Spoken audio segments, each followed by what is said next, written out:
Sejumlah bakal calon legislatif dan pengurus Dewan Perwakilan Wilayah Partai Nanggro Aceh atau PNA Kota Langsa mengundurkan diri.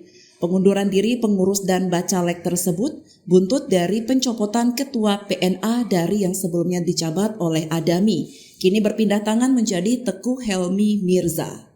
Mantan Ketua PNA Kota Langsa, Adami menjelaskan, pergantian Ketua PNA ini dilakukan secara sepihak tanpa ada alasan yang jelas. Padahal pihaknya dan seluruh pengurus lainnya sudah berupaya maksimal memperjuangkan partai. Namun pihak DPP PNA Provinsi Aceh tanpa koordinasi dengan para pengurus partai dengan mudah menggantikan.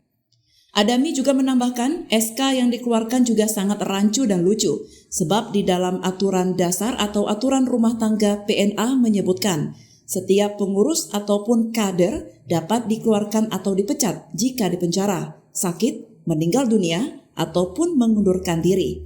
Tetapi dalam hal ini tidak ada kondisi-kondisi demikian.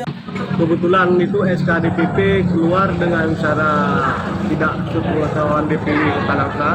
Saya selaku Ketua PNA itu merasa dikhianati tanpa ada pemberitahuan, tanpa ada salah apa, dan cepat kali diambil kebijakan oleh DPP kayak gitu, karena setahu saya alasan itu bisa digantikan ketua dengan 3 alasan. Yang pertama mati, yang kedua terpidana di penjara, yang ketiga mengundurkan diri.